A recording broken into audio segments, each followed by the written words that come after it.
Ayan. So, magandang hapon sa inyong lahat. Ayan. Na-miss ko kayong lahat. Finally, nagkita rin tayo after 2 weeks, no? Sobrang tagal din nung huli tayo nagkita. So anyway, so magandang hapon sa inyong lahat.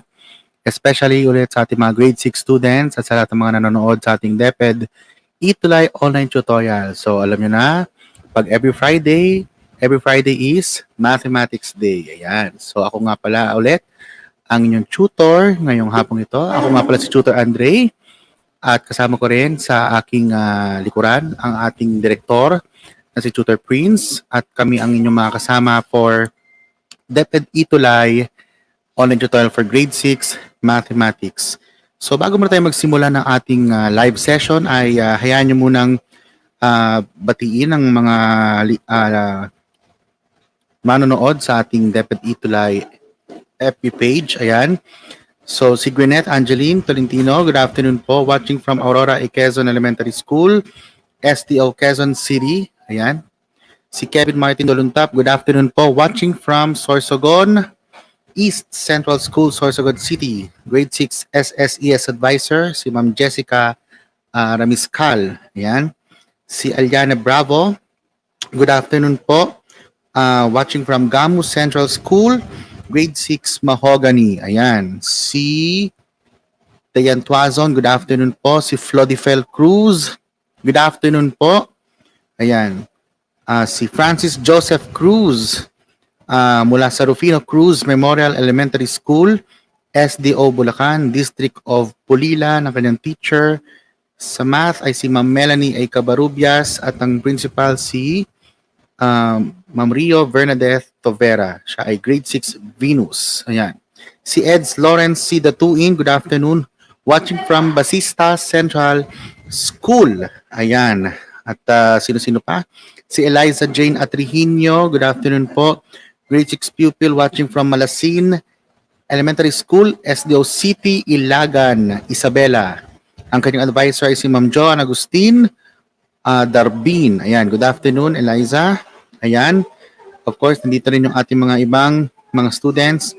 Si Cassandra Bravo, good afternoon po. Watching from Gamu Central School, grade 6 Mahogany. Watching and listening to DepEd Itulay. Maraming salamat.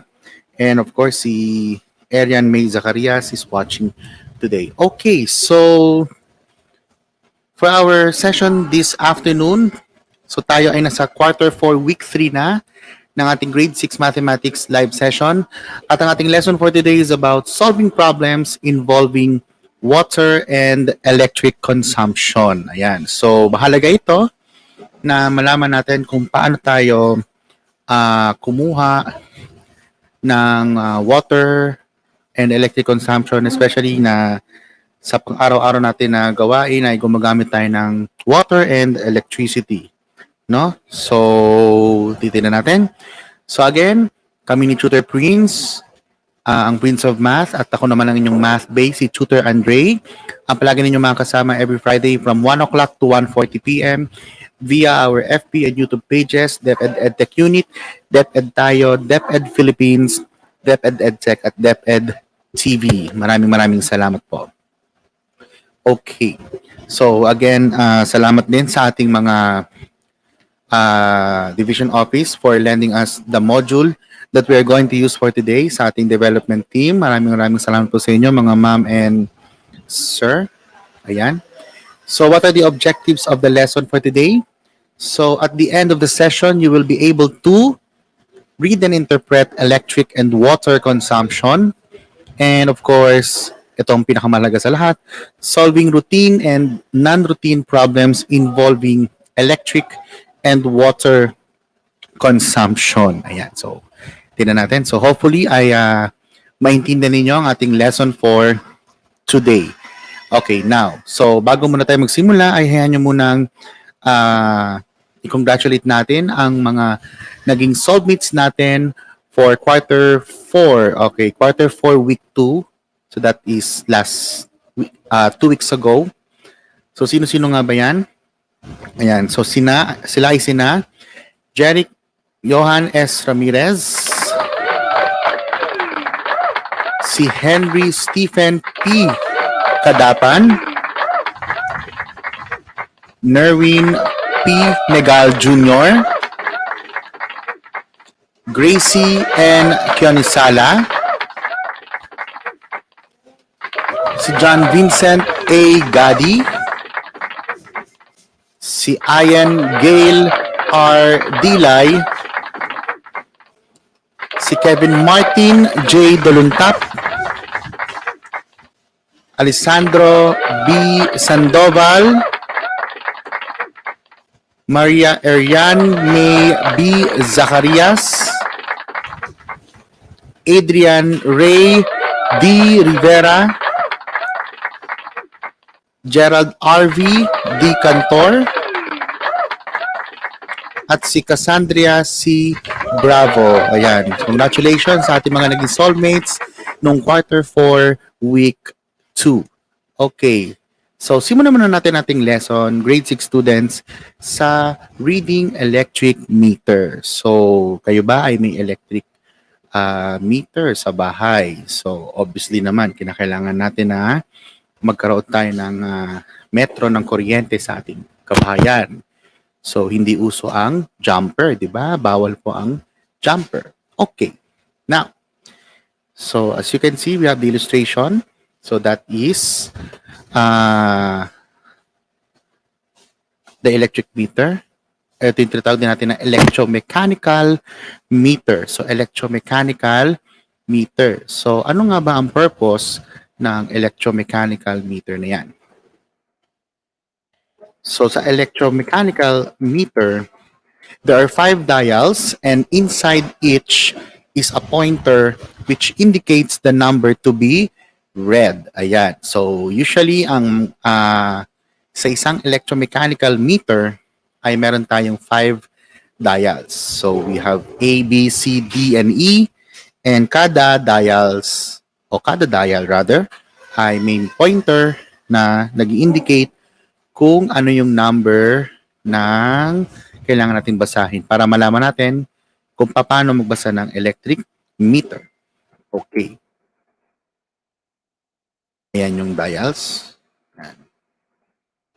So, 1, 2, 3, 4, and 5. Okay. So the pointers will alternately turn clockwise and counterclockwise. So kung mapapasin ninyo, yung makikita sa letters A, C, and E ay yung pointers nila ay nagra-run in clockwise direction. So pag sabing clockwise direction, obviously kaya clockwise yung galaw ng orasan. So kung paano yung galaw ng orasan, yun yung direction ng ating pointers. On the other hand, yung nasa letters B and D, yung dial B and dial D, ay yung pointers nila ay nagra-run in counterclockwise direction or anti-clockwise direction. Okay. So, paano nga ba mag-read ng electric meter? So, here are the steps in reading an electric meter. So, kailangan nyo rin ito malaman para alam nyo din, students, kung paano ninyo malalaman kung gaano nakalaki ang nakukonsumo ninyong kuryente. Okay, so number 1, read all the dials from right to left, starting from dial E to dial A. Ayan, so dial E to dial A. So from right to left ang pagbabasa. So E muna, then D, C, B, and lastly ang A. Then second step, read the numbers by the pointer of the dial. Ayan. So kung mapakita ninyo, bawat dial nga ay may pointer. Ito ang paraan ng pagbabasa. When the pointer is between the two numbers, the lower number is recorded. So tandaan na, kapag ang pointer, pag dalawang numbers, ang lower number ang ire-record. Pero may exception to the rule, except when between 0 and 9, in this case, yung number 9 ang ire-record. Kasi syempre, dahil nga nabanggit natin na yung smaller number ang ire-record, except lang sa case kapag ang pointer natin ay nasa pagitan ng 0 and 9. Yung ire-record natin ay 9. Okay, that's the second step. Then, third step is to, if the pointer appears to be exactly on a number, check the dial to the right to find out the correct reading. So, i-check ninyo yung dial sa kanan nito para malaman ninyo kung ano yung tamang reading ng electric meter. Okay, next. If the dial on the right has passed 0, so kapag dinaanan niya ang 0, you will record the number the pointer is pointing at on the dial you are reading. So yan din. Kapag dumana ng 0, ang dial sa kanan nito, then you will record the number that pointer is pointing at on the dial you are reading. Okay, sige. So, otherwise, you will record the smaller number beside the number the pointer is pointing at on the dial you are reading. So, kapag hindi nangyari yon na lumagpas ng 0, ang i-record nyo ay yung smaller number na katabi ng number kung nasaan yung pointer na nakaturo. So, depende sa pointer kung saan nakaturo.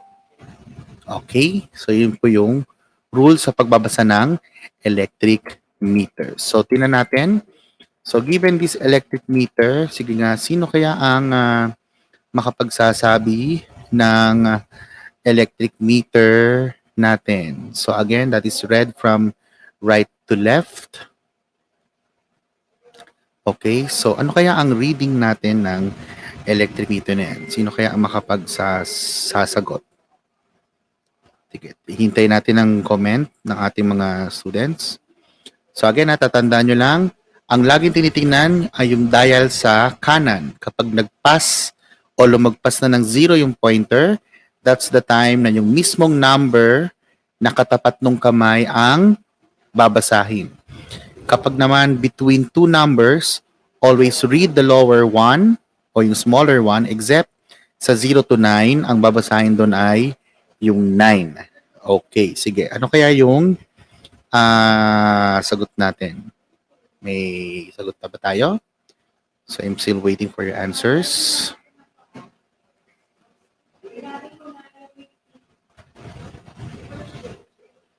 Okay, so waiting ako sa mga sagot.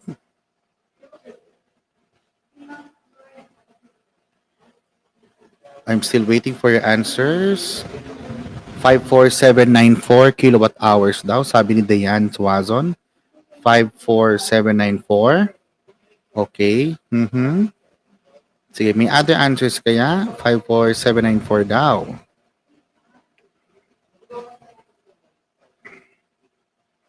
Okay. Baka may other answers pa aside from 54794. Okay, sabi din ni Nino ang 54794. 54794. Okay, sabi na, okay, so sagot ni Dayan ay binaliktad niya lang, 49745.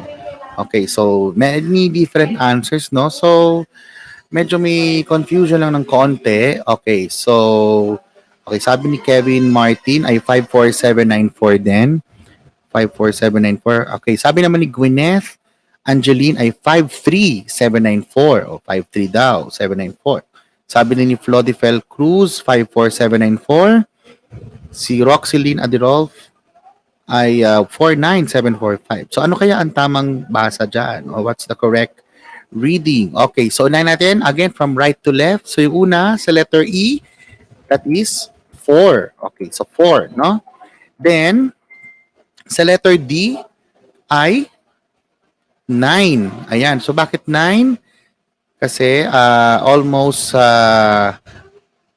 nasa between 0 and 9 siya, no? But we will record the smaller one, no? Eh, kasi hindi pa naman nakakalagpas ng 0 yung pointer natin. Pero pag nakalagpas na ng 0, ibang basa natin doon. So, 0 na. Since hindi pa naman siya nakakalagpas, so 9. Next, sa letter C kaya, ano kaya nasa letter C? Of course, letter C is, you have 7. Okay. So, ganun din sa C, 7. Okay, dito tayo nagkakatalo, no? Kasi may sumagot ng 54794, may sumagot ng 53794. So, ano kaya ang tamang sagot sa letter B or sa dial B? Okay. So, bale, ang sagot natin dyan, actually, believe it or not, ang sagot dyan ay 3. Okay. O baka malito kayo. Bakit nga ba 3 ang sagot? Kasi, kaya 3 yan dahil yung nasa dial C, hindi pa naman nakakalagpas ng 0. Ayun, hindi pa naman papunta ng 0 yung ating pointer. Pag nakalagpas ng 0, it means the dial shows it's between 0 and 1. Kaya kahit nakatapat sa 4, yung pointer natin dun sa dial B, yung 3 pa rin ang babasahin. Ayun. So, hindi pa kasi nakakalagpas ng 0 yung sa pointer C. Di ba sinabi ko sa inyo, titinan niyo yung dial at the right. So, ang basa natin sa dial B ay B. Ay, 3 rather. Sorry, 3. And of course, sa dial A ay you have 5. So, therefore, the correct meter reading is 53794. Ayan. So, yun po yung tamang sagot. Ayan. So, very good. Sina Ninyo Ang. Ayan, si Eliza Jane Atrihino, 53794. Okay. So, hopefully, naintindihan nyo na po ang tamang sagot. Yes, tama ka, Ninyo Ang. Very good. Okay. Let's proceed to the next. So, sana may ninyo ang pagbabasa ng meter. Okay. So, let's proceed to another practice. Sige, practice tayo. Let's have this practice number 1. Ayan. So, ano kaya ang correct reading niyan? Sige nga. Ano kaya ang tamang reading ng given electric meter?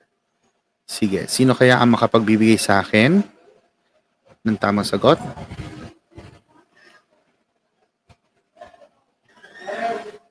So, ano kaya ang tamang sagot dyan?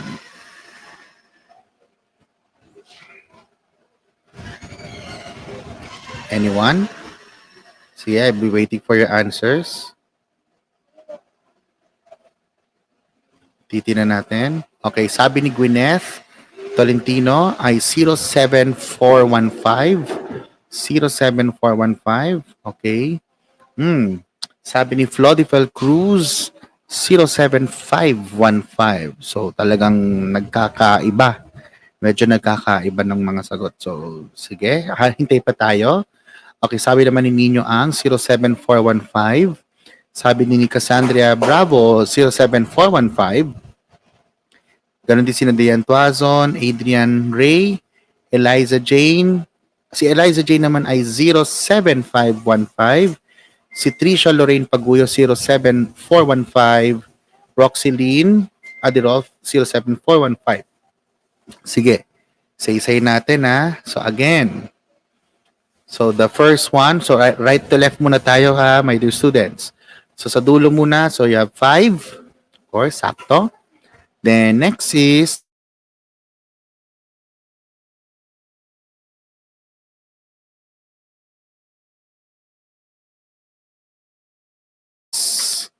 we have 4. Ayan. So obviously, hindi pa siya nakakalagpas ng 5. So we get a smaller number. Okay, dito tayo nagkakaano. So technically, believe it or not, the answer to this one is 6. Okay, bakit po 6 ang ating reading dyan? So same reason din, katulad din yung reason natin kanina. Kasi yung do sa may dial C o yung pangatlong dial ay hindi pa naman nakakalagpas ng 0. So similarly, we will take the number before 7. Kaya ang ating reading dyan ay 6. And of course, the last one is 0. Okay, so you have 06415. Ayan. So hopefully, my dear students, ay hindi kayo malilito sa ating session. Ayan. So tama na si Nino Ang, si Cassandra Bravo, 06415.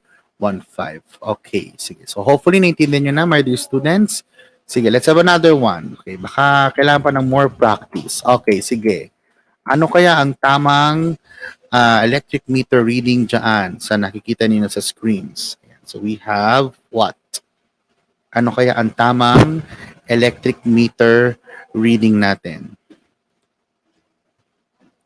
Yes, tama si Nino ang nakakalito po teacher, pero pag practice kaya na po. Oo, kailangan talaga. Sabi nga more practice para lalo kayong maging correct ang tamang sagot. Hindi kayo malilito. Okay, sabi ni Cassandra Bravo, 24128. Sabi ni Kyle Joseph Tubaon, 24128. Adrian Ray Rivera, ganun din, 24128. Okay, so I think nagkakaisa sila. Ganun din si Dayan Tuazon. Okay, ganun din si Nino Ang, 24128. Flodifel Cruz, 24128. O sige, Trisha Paguyo. Tingnan natin kung tama. So again, at the right, muna tayo. So nakatutok sa 8. So you have 8. Then, okay, kung pointer natin ay nasa 2 and 3 between. So we get a smaller one, that's 2. Then, ganun din, yung 1 and 2. So that's 1. Then, yung next one ay 4. Okay, tama. Kasi nasa pagitan pa. Hindi.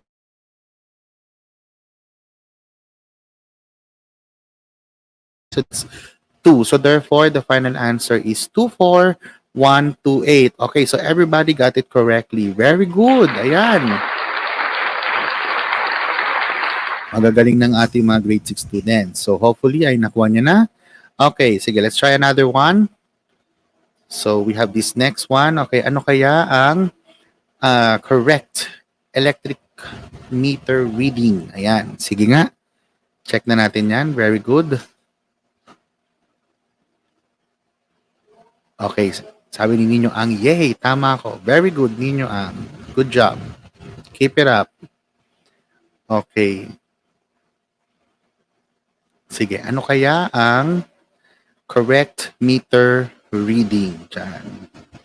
Okay, sana hindi na kayo malito. Kailangan alam nyo kung nakalagpas ba ng 0, yung pointer nasa between, ayan.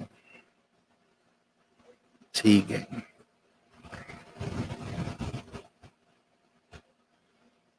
Ano kaya ang tamang sagot? Okay. Sabi ni Cassandra Bravo, 03487.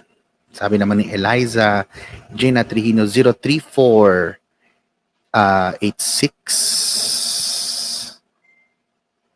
Okay, sabi naman ni Kyle Joseph Tubaon, 03486. Ganun din si Eliza Jane Atrihino. Sabi ni Adrian Ray Rivera, 03486. Cassandra Bravo, 03486. Same with Eliza Jane Atrihino, 03486. O sige, check natin na. Sige, so tignan natin. Sana ay makuha ninyo yung sagot. Okay, so again, simulan natin sa right side. So sa right side, obviously that is 6. Ayan, so nakaturo ang pointer sa 6, no? Okay, next is we have, of course, you have 8. Ayan, so 8 yung correct answer. Okay, next is, okay, so believe it or not, my dear students, the correct answer here is 3. Okay, so yung sa dial C ay 3 dahil katulad lang din nung mga kanina natin examples, muli, yung pointer sa right side nito ay hindi pa nakakalagpas ng 0. So technically, we will get the number before that. So titinan nyo palagi yung dial sa kanan. So therefore, that is read as 3. So dial C is 3. Okay, yung nasa kanan niya na dial D ay hindi pa nakakalagpas ng 0. Okay, wag na kayo masyado malilito. Same thing with dial B. So dahil hindi nakalagpas ng 0, yung reading sa dial C, so therefore that should be 2. So you will get the number before dun sa pointer. So titinan nyo dahil hindi pa nakakalagpas ng 0. And of course, the last one is 0. Ayan. So therefore, the correct meter reading class is 0238 So that's the correct meter reading. Okay, sige. Habol lang tayo. Isha May de la Cruz. Ayan. Okay, so hopefully my dear students ay nakuha nyo na kung paano mag electric meter reading. Okay. Sige. That's a practice number 2. This time naman, may choices tayo. May choices tayo, ha? Sige. So, what is the correct meter reading based on what you are seeing right now? Is it letter A, 22143, letter B, 21113, letter C, 21213, or letter D, 22114? Okay, sige. Ano kaya ang tamang sagot? Okay, sabi ni Kyle Joseph, Tubaon, letter B, 21113. Sabi din ni Cassandra Bravo, letter B, with a question mark. Si Eliza Jane Atrihino din, letter B. Ishami de la Cruz, letter B. Okay, so the Roxylene Adrian, mostly letter B. So tama nga ba? Let's see. So that is, of course, digit at the right muna. So between 3 and 4, so that's 3. Ganun din yan, between 1 and 2. So we get the smaller one, so 1. Then same thing with dial C, between 1 and 2. So 1. Between 1 and 2 din sa dial B, so 1. And between 2 and 3 sa dial A, so that's 2. So therefore, the correct answer is letter B, 21113. Ayan. So that's the correct meter reading. Okay, next, let's proceed to number 2.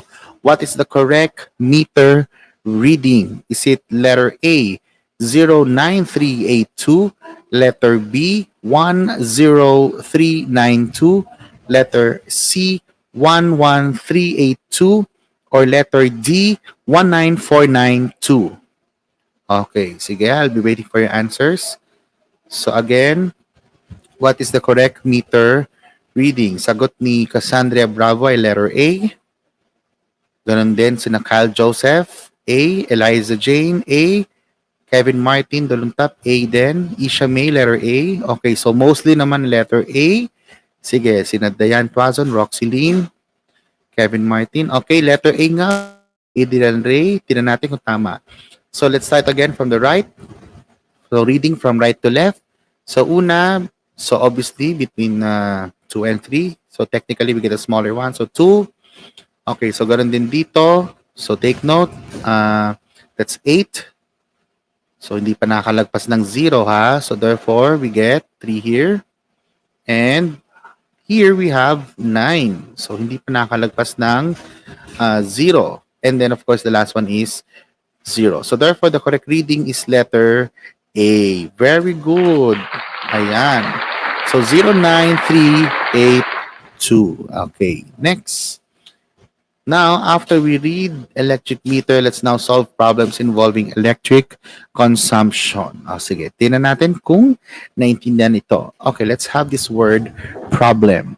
Jose made a record of their 3-month electric consumptions. The initial reading was 973. Okay, kWh stands for kilowatt hours. So, kilowatt hours. So for January, we have 1,120 kilowatt hours. February is 1,353 or 1,353 kilowatt hours.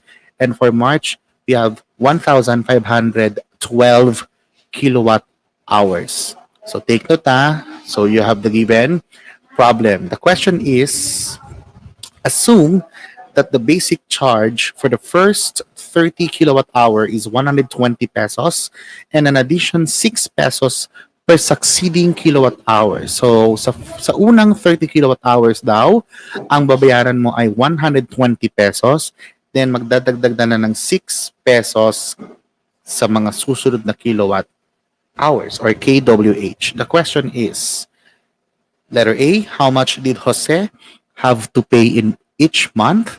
Letter B, in what month did he pay the largest? And also, in what month did he pay the least? For letter C, what was the average monthly consumption?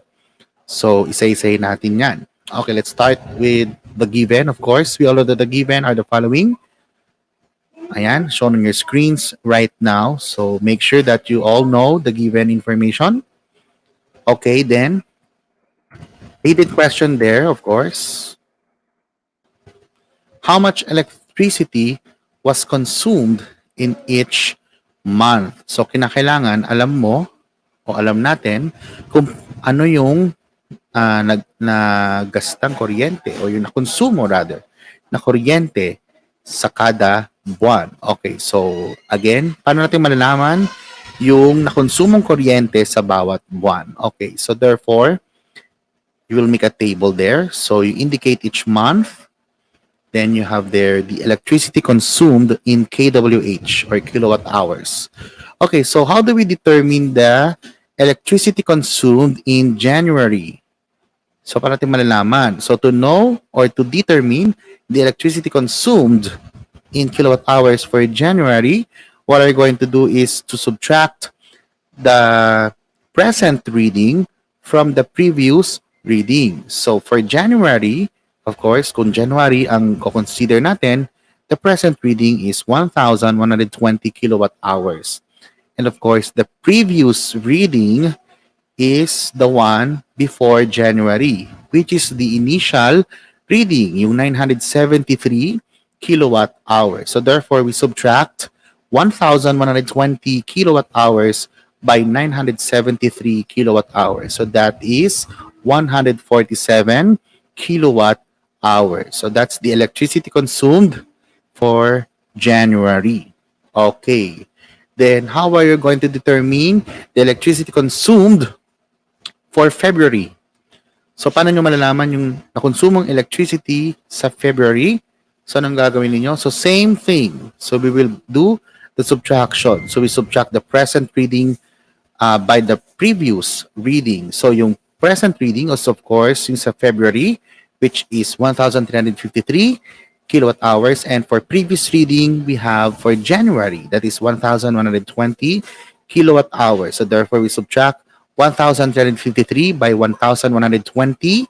So that is 233 kilowatt hours. And lastly, we do the same thing with the March. So for the electricity consumed in March, we just subtract 1,512 by 1,353.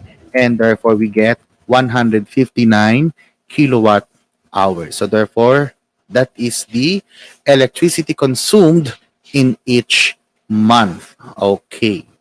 So let's proceed to the next. Let's answer each question. The question is, how much did Jose have to pay in each month? So, magkano ang kailangan bayaran ni Jose sa kada buwan? Okay, so to know the answer to that question, anong kailangan natin gawin? Of course, we consider this given. So again, ang basic charge ay 120 pesos for the first 30 kilowatt hours. And then sa mga susunod na kilowatt hour ay magbabayad na ng 6 pesos. So 6 pesos kada kilowatt hour sa susunod after nung first 30 kilowatt hours. So anong kailangan natin gawin? So kung meron kang 147 sa January, 233 kilowatt hours sa February, and 159 kilowatt hours sa March. So therefore, with the computation. So for January 1st, of course, we have 120 plus 147 minus 30, then multiplied by 6. Okay, so of course, we simplify that by using the order of operation. So baka nagtataka kayo sa nakuha yung 120 sa first 30 kilowatt hours. Yan po And then, yung mga sumunod na sa 30 kilowatt hours ay magdadagdag na ng 6 pesos. So therefore, we have 120, 30 kilowatt hours yon. Then plus yung 147, isusubtract mo sa 30 kilowatt hours. Then yung sagot doon ay imumultiply sa 6. So therefore, we have to do the computation. So that is 120 plus 117 times 6 na yan. So 117 times 6 is 702. And therefore, we get the sum of 120 and 702. And that will be 822 pesos. Okay. Nagigets niyo yung point kung paano na-compute yung payment? So we do the same thing with February and March. So for February, we have 120 pesos. Again, first 30 kilowatt hours. Then we add it to the difference of 233 and 30, then multiplied by 6. So sinusubtract natin ang 233 kilowatt hours sa 30 kasi yung 30 kilowatt hours, yun na yung 120 pesos. So yung mga sumunod nga sa 30 kilowatt hours ay magdadagdag ng 6 pesos kada kilowatt hour. So that is 233 minus 30 muna. So that's 203. Then multiplied by 6, that is 1,218 pesos. Then add it from 120. The result is 1,338 pesos. Okay. Then for March, similarly for March, that is 120 plus the difference of 159 and 30, then multiply that by 6. So we subtract 159 by 30, that is 129. Then multiplied by 6, so that is 774. Then we add it from 120, the result will be 894. So therefore, 894 pesos ang babayaran sa March. Okay, so therefore, let's have the next question. So nasagutan na natin ang letter A questions. So how much did Jose have to pay in each month? So for January, he will pay 822 pesos. For February, that is 1,338 pesos. And for March, that is 894 pesos. Ayan, very good sa ating mga students. Nakikita ko, as they comment on our FB Live, ay nakuha nila ang tamang sagot. Okay, so that's the answer for letter A. Let's proceed to letter B. In what month did he pay the largest, and in what month did he pay the least? Of course, for largest one, syempre, kukonsider mo yung pinakamalaking amount. Magkano yung pinakamalaking nagastos niya? So that is February. The answer is 1,338 pesos. For February ang sagot. No? February. And of course, yung pinaka-konti o pinakamaliit na nagastos niya is of course January. Kasi nga, 822 pesos lang ang kanyang binayaran. Okay, so that is the answer for letter B. Next, letter C, what was the average monthly consumption? So what was the average monthly consumption? So how do we get the average monthly consumption? So anong gagawin natin? Of course, to get the average, so parang pagkukumpit lang natin ang grades natin. So kailangan nyo lang gawin is you will add the electricity consumed. Ayan. We add them all from January to March. Kasi ang tinatanong ay monthly consumption. So that is, we add them all, divide by 3. And that is 539 divided by 3. So the result is approximately or estimated answer of 179.67 kilowatt hours. So that is the average monthly consumption. So for the first 3 months, January to March, ang kanyang average monthly consumption ay 179.67 kilowatt hours. Okay. So yun yung ating problem solving. Now let's proceed to the next. Let's have solving problems involving water consumption. So technically, ang water consumption ay same na siya ng concept ng electricity or electricity consumption, no? It's just that pinapakita lang sa problem ay yung mga readings na lang usually. So let's have this problem for water consumption. Jose's record of their water consumption is as follows. So the initial reading is 0114. For January, we have 0256. For February, that is 0459. And for March, that is 0651. The question is, same questions. In what month did they consume the largest amount of water? Letter B, how many cubic meters of water did they use for 3 months? And letter C, what was the average monthly consumption? Okay, say natin. So again, the hidden question, same thing. How much water was consumed in each month. Okay, so how much water was consumed in each month?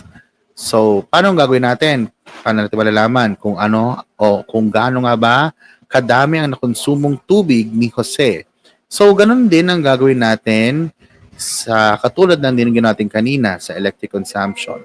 By the way, for water consumption, kung sa electricity consumption, ang ginamit natin ay kilowatt hours, ang ating water consumption naman ay gagamitin natin ay ang cubic meters or in symbols that is M raised to the third power. But that is read as cubic meters. So paano ang gagawin natin?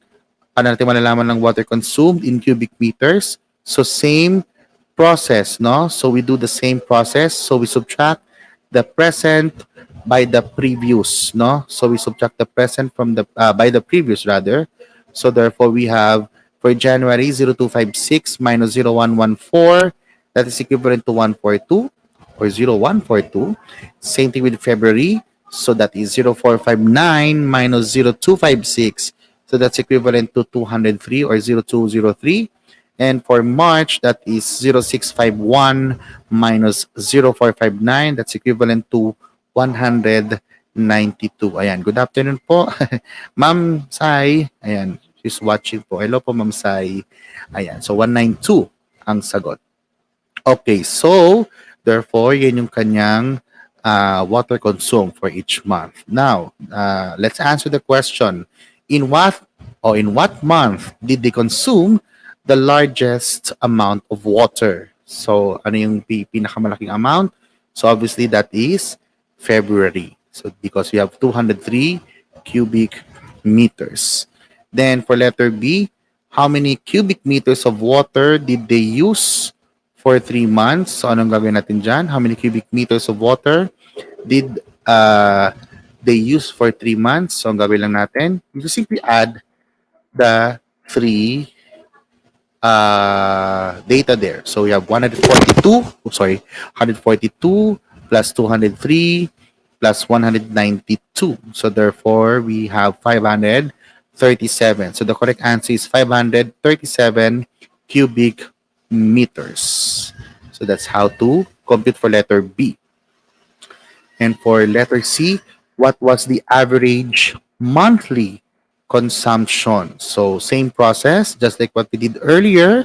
So ganun din yung gagawin natin.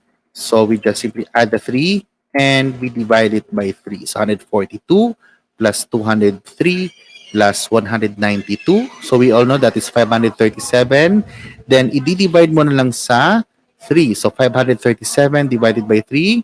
So that is exactly 179 cubic meters. So the correct answer, my dear students, is 179 cubic meters. Okay.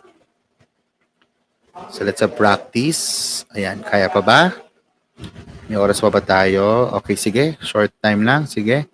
So, given the readings or the water readings, compute for the following. So, you're given each month from January to April. So, fill in the missing information. So, pwedeng nawawala yung previous, pwede rin yung current, pwede rin yung water consumed in cubic meters. Okay, so paano natin malalaman ang sagot sa bawat month? Okay, so mabilisan lang tayo since lapit-lapit na tayo matapos. So for water consumed in cubic meters, what you're going to do is to subtract the current or the present by the previous. So that's 2124 minus 2062. So that's 62. Okay. Then for the next one, for February, okay, how will you determine the answer to that? Okay, so for previous, so ang gagawin nyo lang para malaman ninyo, for February, we just simply add, of course, I would just simply copy the current, syempre, 2124. Yun yung previous, ngayon, ng February. Yung current ng January, yun yung magiging current ng, yung current ng January, yun yung magiging previous ngayong February, syempre. So, 2124. So we therefore subtract the current from the previous. So that is 2153 or 2153 minus 2124. So that is 29. Okay, then similarly for March, that will be what? To 153. So we just simply copy the current in February. So 2153. So given the previous now 2153 and the current 2188 for March. So to compute for the water consumed, we just simply subtract the current from, by the previous. So 2188 minus 2153. So that is 35. So 35 ang tamang sagot. And of course, for April, we just simply copy the current. So 2188. But this time, current ng March, yun yung sa April na previous, no? So therefore, we just simply compute for the current. Since given ka ng water consumed, 44, and of course, you're given the previous reading for April. So how do you determine the current reading? Of course, to determine the current reading, we just simply add. Ayan. So we will add the previous reading by the water consumed. So that's 2188 plus 44. So the result will be 2232. Okay. So that is the correct answer. Ayan. So very good yung ating kids, yung ating grade 6 students. So sumasagot sila sa ating live FB page, FB live rather. And they are getting the correct answer. Very good. Nabati ko kayo ng congratulations for that. Okay.